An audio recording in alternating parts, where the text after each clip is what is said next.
세상에서 가장 잔인한 괴물은 엄마의 얼굴을 하고 찾아옵니다. 한겨울 얼어붙은 보육원에서 7살 민준이가 언손으로 차가운 맨밥을 삼키고 있었습니다. 바로 그 시각 화려한 샹들리에 아래 따뜻한 홍차를 마시며 카메라 앞에서 환하게 웃는 여자. 이 여자의 직업 아동자선재단 이사장. 그런데 이 여자가 바로 그 아이들의 친엄마입니다. 자신이 낳은 아이들을 고아원에 버리고 세상에서 가장 고결한 가면을 썼습니다.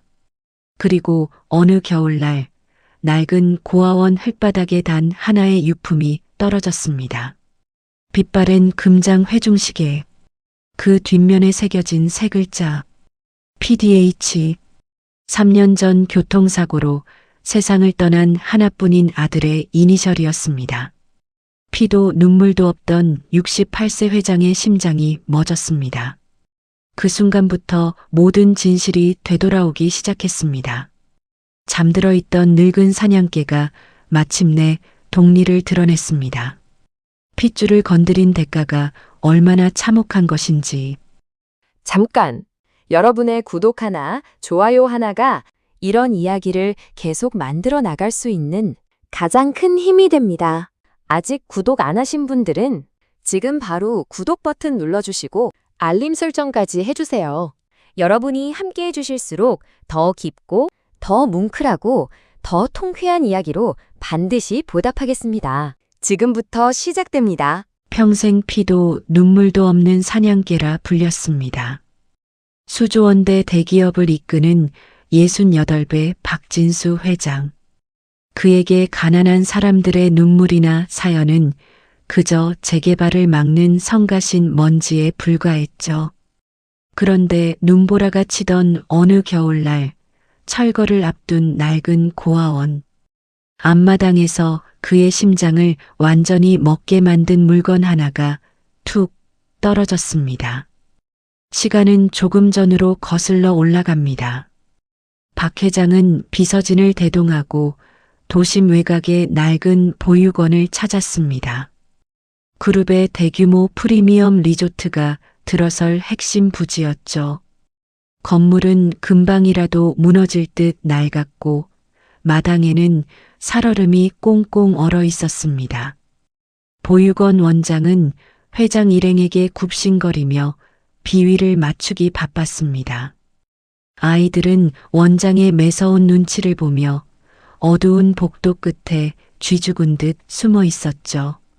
박 회장은 빨리 도장을 찍고 이 불쾌한 곳을 떠나고 싶은 마음뿐이었습니다. 그의 시선은 한겨울의 날씨보다 더 차갑게 얼어붙어 있었습니다. 바로 그때였습니다.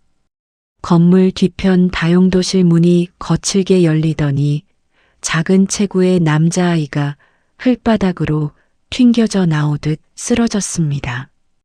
7살 민준이었습니다. 원장이 중요한 손님들이 왔다며 옷차림이 남루한 민준이를 창고에 숨기려다 벌어진 일이었죠. 얇은 여름용 내복에 낡고해진 스웨터 하나를 겹쳐 입은 아이의 무릎에서 붉은 피가 배어 나왔습니다. 아이는 박 회장의 윤이 나는 고급 수제와 바로 발치에 엎어졌습니다. 즉, 관리를 어떻게 하는 겁니까? 옷에 흙이 다 튀지 않았소. 아이고, 회장님, 죄송합니다. 야, 이 녀석아, 썩 저리 치우지 못해. 원장이 거칠게 민준이의 앙상한 팔을 낚아채려는 찰나였습니다. 아이의 낡은 바지 주머니에서 묵직한 쇳덩이 하나가 바닥으로 툭 떨어졌습니다. 흙먼지를 뒤집어 쓴 채 툭툭 구르던 물건은 정확히 박 회장의 구두 코앞에 멈춰 섰습니다. 그것은 빛바랜 금장 회중시계였습니다. 불쾌감에 박 회장의 미간이 찌푸려졌습니다. 그런데 무심코 그 시계를 내려다본 순간 그의 온몸이 벼락이라도 맞은 듯 딱딱하게 굳어버렸습니다.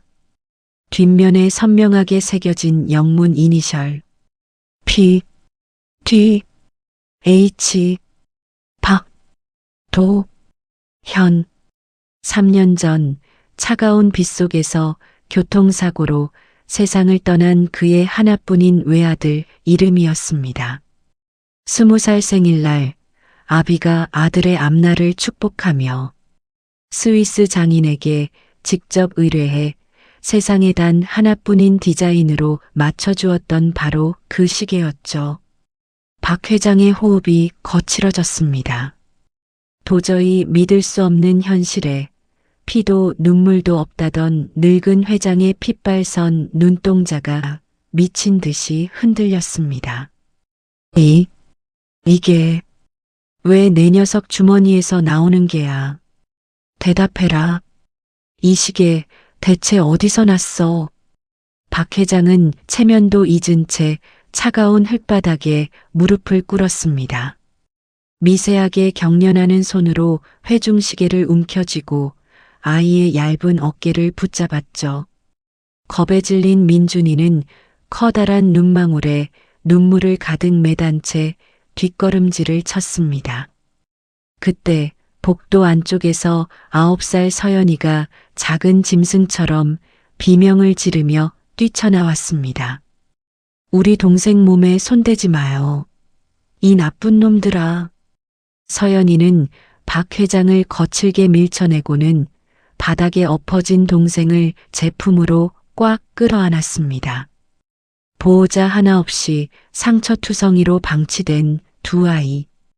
경계심으로 가득 찬 서연이의 눈빛을 마주한 순간 박 회장의 심장이 다시 한번 덜컥 내려앉았습니다. 아들이었습니다. 겁에 질려 있으면서도 가장 소중한 것을 지키기 위해 독을 품었던 어릴 적 도연의 그 올곧고 서글픈 눈빛과 너무나도 닮아 있었습니다. 평생 한치의 오차도 없이 완벽하게 세상을 통제해왔던 박 회장. 하지만 지금 그의 경고했던 세상이 송두리째 요동치기 시작했습니다. 이 남루하고 불쌍한 핏덩이들은 대체 누구란 말입니까? 그리고 3년 전 가슴에 묻은 아들의 유품이 어째서 이 철거 직전에 고아원 아이들 손에 쥐어져 있는 걸까요? 모두가 영원히 숨기고 싶어 했던 잔혹하고 슬픈 진실이 낡은 금장, 회중시계의 초침과 함께 다시 돌아가기 시작했습니다. 세상에는 결코 공존할 수 없는 두 개의 온도가 있습니다. 인천의 한 낡고 얼어붙은 보육원. 7살 민준이가 언손을 호호 불며 차가운 맨밥을 삼키고 있을 때였습니다. 비슷한 시각 화려한 샹들리에가 빛나는 서울의 최고급 저택. 우아한 실크 원피스를 입은 한 여자가 따뜻한 홍차를 음미하며 카메라 앞에서 환하게 웃고 있었죠. 바로 3년 전 남편이 죽자마자 어린 핏덩이들을 보육원에 내다버리고 도망친 여자. 전 며느리 정이었습니다. 그녀는 과거를 완벽하게 세탁한 채 가장 유력한 정치인의 아내이자 아동, 자선재단 이사장이라는 고결한 가면을 쓰고 있었습니다. 세상의 모든 버려진 아이들은 제 가슴으로 낳은 자식들과 같습니다. 그 아이들의 상처를 보듬는 게 제 남은 사명이죠. 호호 같은 시각 박 회장의 서재에는 무거운 정적이 내려앉았습니다. 강 실장이 내민 유전자 검사 결과지. 친자 확률 99.9%. 차가운 흙바닥에 엎어져 떨던 그 남루한 아이들이 박 회장이 그토록 그리워하던 아들. 도연의 진짜 핏줄이 맞았습니다. 그리고 비서를 통해 전해들은 전 며느리의 소름 돋는 근황까지. 박 회장의 주름진 손이 파르르 떨렸습니다. 끓어오르는 분노와 뼈저린 충격이 동시에 그의 심장을 강타했습니다. 박 회장은 앞뒤 잴 것 없이 곧바로 보육원으로 내달렸습니다. 당장 그 끔찍한 곳에서 내 핏줄들을 데려와 세상에서 가장 따뜻한 방에 누이고 싶었죠. 원장실 구석에 잔뜩 웅크리고 있던 서연이와 민준이를 발견한 박 회장은 무릎을 꿇고 다가가 아이들을 품에 안으려 했습니다. 하지만 9살 서연이는 짐승처럼 날카롭게 비명을 지르며 박 회장의 손을 매몰차게 쳐냈습니다. 만지지 마요. 우릴 버린 엄마도 밉지만 우리 집 부수고 우릴 내쫓으려는 할아버지도 똑같이 나빠. 다 싫어. 저리 가요. 서연이의 앙칼진 외침에 박 회장은 망연자실한 채 멈춰 섰습니다. 어른들의 탐욕이 이 어린아이들의 가슴에 얼마나 깊고 잔인한 생채기를 냈는지 뼈저리게 실감하는 순간이었죠.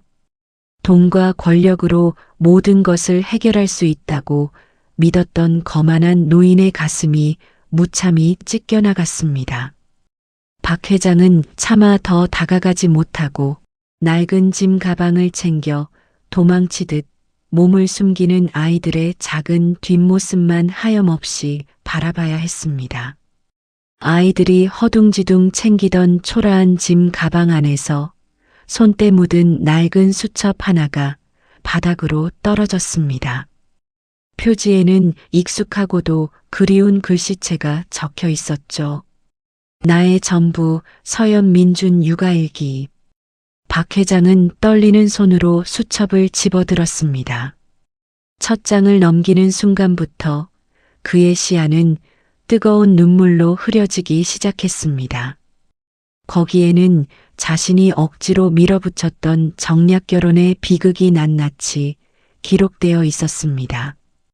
애정 없는 결혼 생활 속에서 정희는 남편의 눈을 피해 아이들을 지독하게 학대하고 있었습니다.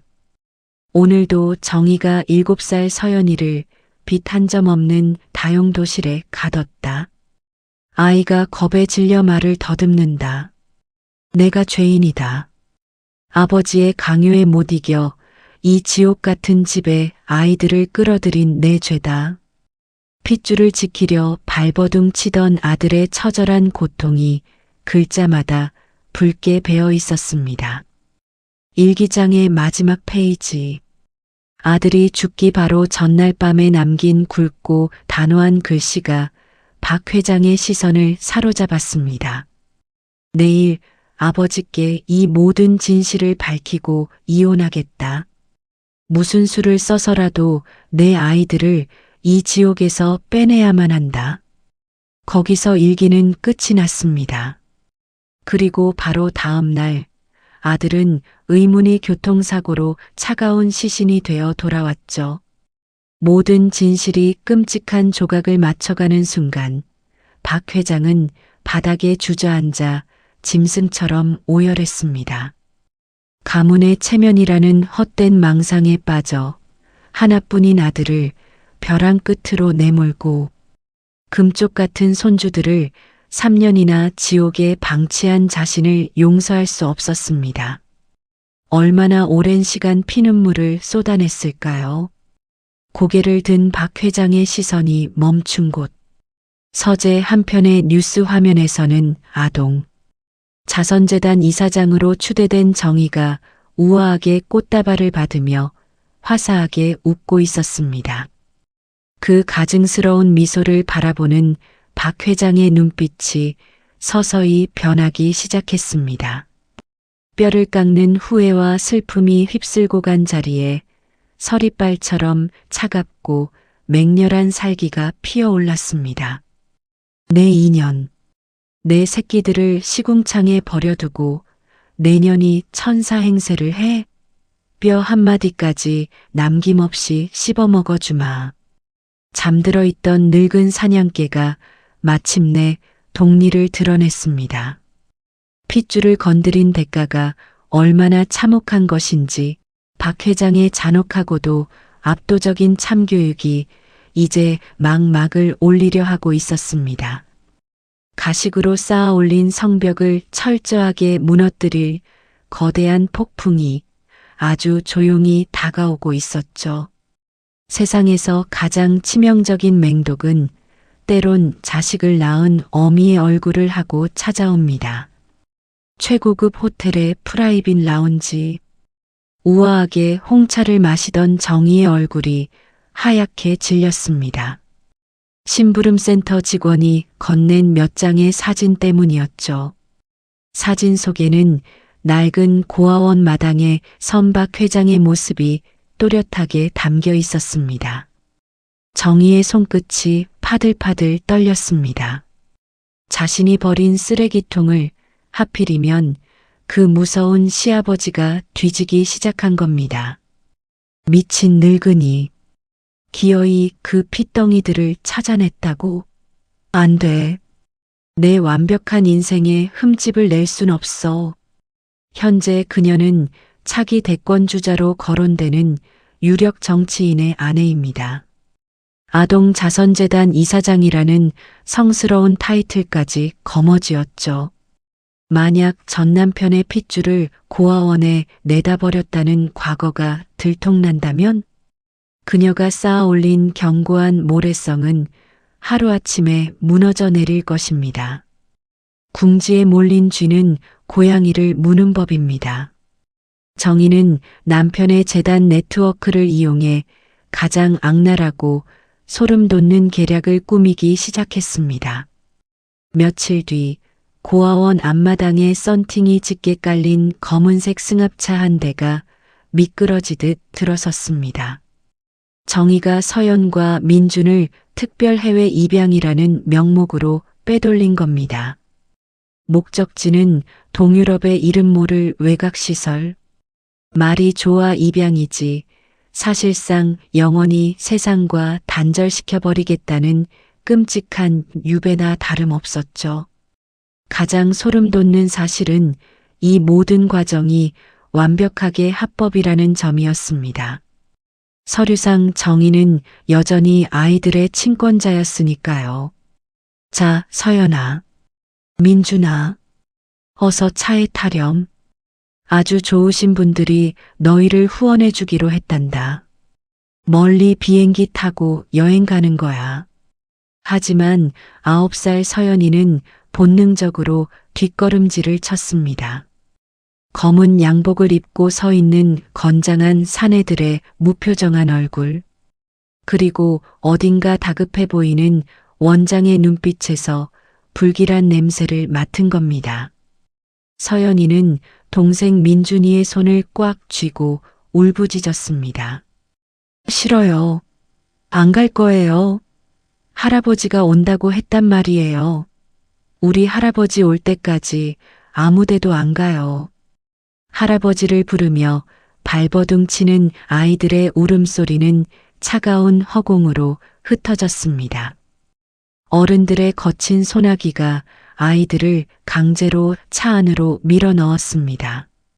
굳게 닫힌 차 문 너머로 민준이의 자지러지는 울음소리만이 짐승의 단말맛처럼 새어나왔습니다. 승합차는 거친 흙먼지를 일으키며 공항을 향해 쏜살같이 빠져나갔습니다.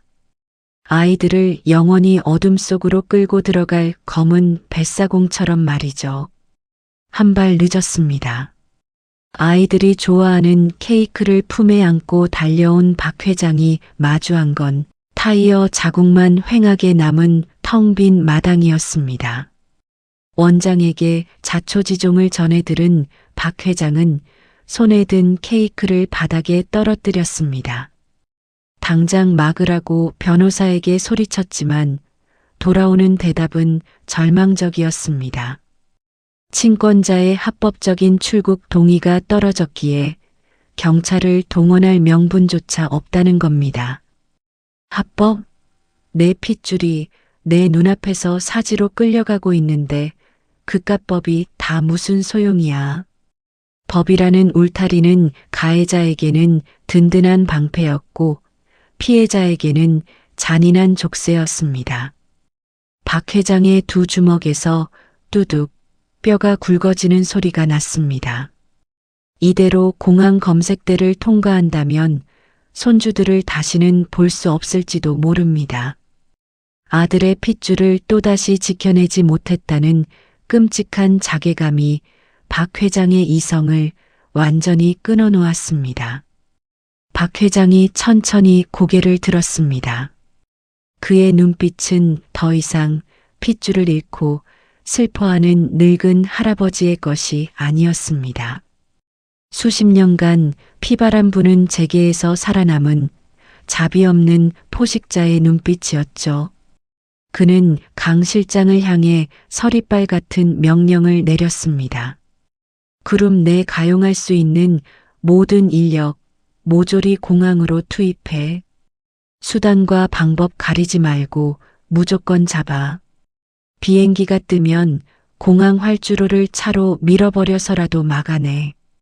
괴물을 잡기 위해서는 스스로 괴물이 되어야 하는 법입니다. 합법이라는 가면을 쓴 정의의 악독한 계략에 맞서 박 회장은 마침내 목줄을 끊고 사냥개의 본성을 드러냈습니다. 시간은 없습니다. 비행기가 이륙하기 전까지 남은 시간은 단 2시간. 거대한 자본과 권력이 정면으로 격돌하는 숨막히는 추격전이 지금 막 엑셀을 밟았습니다. 서울 도심의 최고급 호텔 그랜드 볼룸. 수백 개의 크리스탈 샹들리에가 눈이 부시게 빛나고 있었습니다. 오늘은 차기 대권주자로 거론되는 유력 정치인의 아내 정희가 주최한 불우아동 도끼 자선 갈라쇼가 열리는 날입니다. 순백의 실크 드레스를 입은 정희는 천사처럼 자애로운 미소를 지으며 단상에 섰습니다. 수십 명의 기자들이 앞다투어 카메라 플래시를 터뜨렸죠.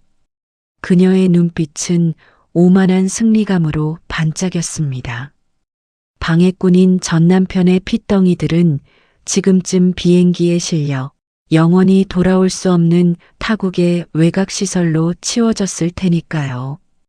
버림받은 아이들의 상처를 보면 제 가슴이 찢어집니다. 이 작은 천사들에게 저와 제 남편이 따뜻한 울타리가 되어주겠습니다. 정희가 우아하게 샴페인 잔을 들어 올리려는 찰나였습니다. 굳게 닫혀있던 연회장의 거대한 문이 부서질 듯 열려 젖혀졌습니다. 순식간에 음악이 멎고 수백 명의 시선이 일제히 문가로 쏠렸습니다. 그곳에는 핏발선 눈으로 매섭게 단상을 노려보는 늙은 사냥개 박진수 회장이 서 있었습니다. 그리고 그의 양손에는 동유럽으로 끌려간 줄만 알았던 9살 서연이와 7살 민준이가 꼭 쥐어져 있었습니다. 아이들의 구질구질했던 옷은 온데간데 없었습니다. 최고급 맞춤 정장과 단정한 원피스를 입은 채 할아버지의 든든한 양팔에 기대어 선 완벽한 박 회장 가문의 손주들이었죠.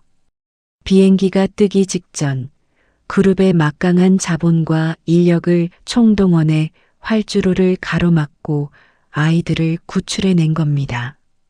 정희의 손에서 샴페인 잔이 미끄러졌습니다. 모세의 기적처럼 군중들이 갈라졌습니다. 박 회장은 아이들을 비서에게 맡긴 뒤 거침없는 보폭으로 단상을 향해 걸어 올라갔습니다. 당황한 경호원들이 막아섰지만 대한민국 경제를 쥐고 흔드는 거물. 박 회장의 기백 앞에 추수할 추풍낙엽처럼 물러났습니다. 사색이 된 정희가 뒷걸음질을 쳤습니다. 아버님, 여기가 어디라고. 감히 이러시면 안 됩니다. 아버님? 내 인연 그 더러운 입에 감히 누굴 담아. 박 회장의 사자후가 마이크를 타고 연 회장을 뒤흔들었습니다. 그는 품에서 서류 뭉치를 꺼내 정희의 얼굴에 무참히 집어 던졌습니다. 허공을 가르고 흩날리는 종이들. 그것은 정의가 직접 서명했던 고아원 입소 기록부와 죽은 아들 도연이 피눈물로 써내려간 학대 일기장이었습니다. 천사 행세가 제법 그럴싸하더구나. 제 배 아파 낳은 핏덩이들을 학대하고 고아원에 내다 버린 것도 모자라 오늘 밀항성 같은 비행기에 태워 영원히 입을 틀어막으려 했지. 내년이 사람이냐? 박 회장은 마지막으로 낡은 금장 회중시계를 꺼내 단상 위로 쾅 내리찍었습니다. 아들을 잃은 늙은 아비의 피 맺힌 절규이자 세상에서 가장 확실한 증거물이었습니다. 장례는 아수라장이 되었습니다. 특종을 냄새 맡은 기자들의 플래시가 미친 듯이 정의의 일그러진 얼굴을 때렸습니다. 경악을 금치 못한 정의의 남편은 정치 생명이 끝났음을 직감하고 아내를 매몰차게 뿌리친 채 연회장을 도망치듯 빠져나갔습니다. 부와 명예, 권력, 정의가 아이들을 버리면서까지 움켜쥐려 했던 완벽한 모래성이 단 몇 분 만에 산산조각이 났습니다. 그녀는 비명을 지르며 바닥에 주저앉았습니다. 완벽한 사회적 매장이자 끔찍한 나락이었습니다. 정의의 처절한 몰락을 뒤로한 채 박 회장은 뒤돌아 단상을 내려왔습니다. 살벌했던 늙은 사냥개의 눈빛은 손주들 앞에 서자 봄눈 녹듯 부드러워졌습니다. 수많은 카메라 불빛과 고성에 겁을 먹은 민준이가 훌쩍이자 박 회장은 두 아이의 앞에 한쪽 무릎을 꿇고 눈높이를 맞췄습니다. 그리고 거칠지만 따뜻한 두 팔로 아이들을 부서질 듯 꽉 끌어안았습니다. 이제 다 끝났다. 미안하다. 할애비가 너무 늦게 왔지. 이제 아무도 너희들을 아프게 하지 못해. 내가 그렇게 만들 거다. 할아버지. 진짜 가는 줄 알았어요. 무서웠어. 서연이와 민준이는 할아버지의 넓은 품에 얼굴을 묻고 엉엉 소리 내어 울었습니다. 지옥 같았던 어른들의 이기심과 탐욕의 터널을 지나 마침내 세상에서 가장 안전하고 든든한 진짜 가족의 품을 찾은 겁니다. 서로의 눈물을 닦아주며 꽉 잡은 세 사람의 두 손.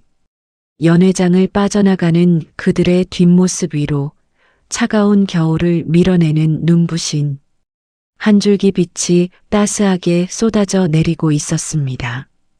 세상에서 가장 강력하고 비싼 마법이 무엇인지 아십니까?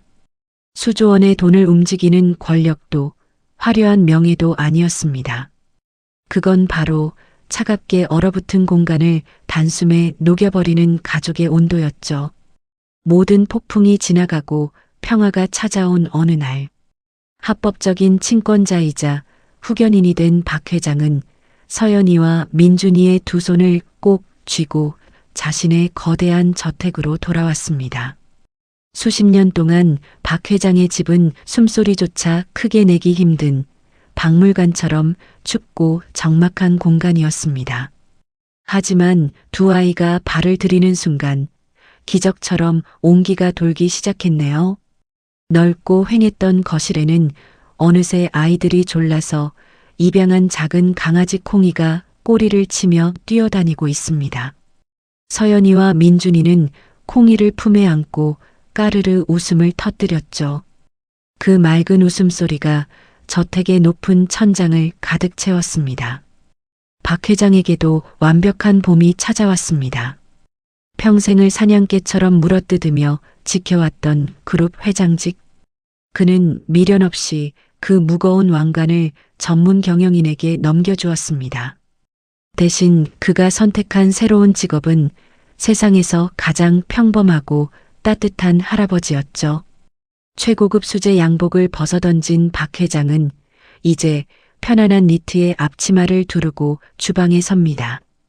투박한 손으로 감자를 썰고 아이들이 제일 좋아하는 달콤한 불고기와 된장찌개를 끓여냅니다. 식탁에 마주 앉아 밥을 먹는 시간. 볼이 미어터져라 밥을 씹는 손주들의 얼굴만 봐도 박 회장은 배가 부른 듯 환하게 웃습니다. 우와, 할아버지가 해준 고기가 세상에서 제일 맛있어요. 오냐, 오냐. 천천히 먹거라. 할애비가 우리 똥강아지들 먹일 고기는 산더미처럼 준비해 두었으니까 다 먹고 더 달라고 해.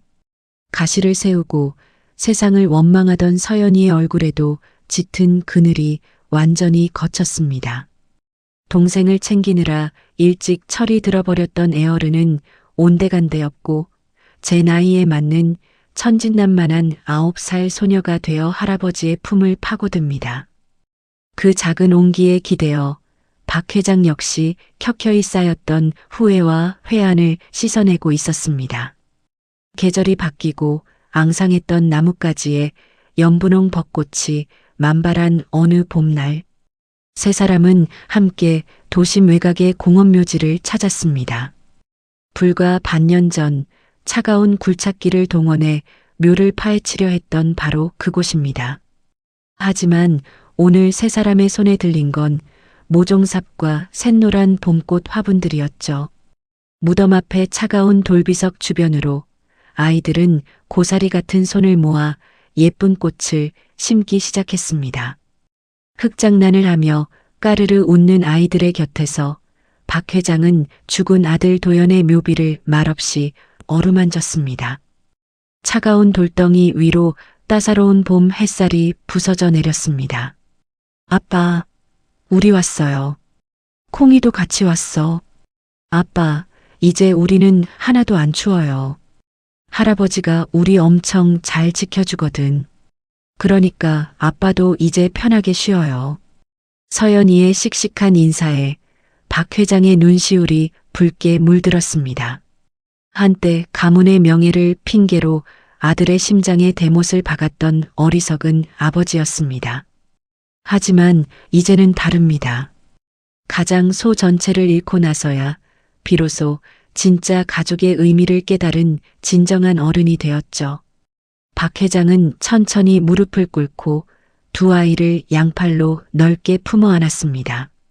그리고 맑은 봄 하늘을 올려다보며 무덤 속에 잠든 아들을 향해 평생 변치 않을 굳은 맹세를 건넸습니다. 도연아, 애비가 너무 늦어서 참으로 미안하다. 내가 목숨 걸고 지키려 했던 이 예쁜 녀석들. 이제 비바람이 몰아쳐도 이 할애비가 든든한 지붕이 되어주마. 그러니 너는 이제 무거운 짐일랑 내려놓고 그곳에서 평안하거라. 박 회장의 맹세가 봄바람을 타고 무덤가에 잔잔히 울려 퍼졌습니다. 마치 아들이 고맙다며 화답이라도 하듯 노란 꽃잎들이 바람에 살랑거렸습니다. 서연이와 민준이는 할아버지의 주름진 손을 양쪽에서 꼭 잡았습니다. 서로의 체온에 기대어 언덕을 내려가는 세 사람의 뒷모습, 그들의 발걸음 위로 쏟아지는 눈부신 햇살은 그들이 앞으로 걸어갈 날들이 얼마나 눈부실지 말해주고 있었습니다. 차가운 욕망이 무너진 자리에 피어난 피보다 진한 내리사랑. 가장 시린 겨울을 이겨낸 그들에게 마침내 진짜 훈훈한 봄이 찾아왔습니다. 오늘 이야기 어떠셨나요? 끝까지 함께 해주신 여러분, 진심으로 감사드립니다. 박 회장의 이야기가 마음에 남으셨다면 구독과 좋아요 한 번만 눌러주세요. 여러분의 따뜻한 댓글 하나하나가 저에게 정말 큰 힘이 됩니다. 다음 이야기에서는 더 깊고 더 뭉클하고 더 통쾌한 이야기로 찾아오겠습니다. 다음 편도 놓치지 마시고 알림 설정 꼭 해주세요. 오늘도 함께 해주셔서 감사합니다.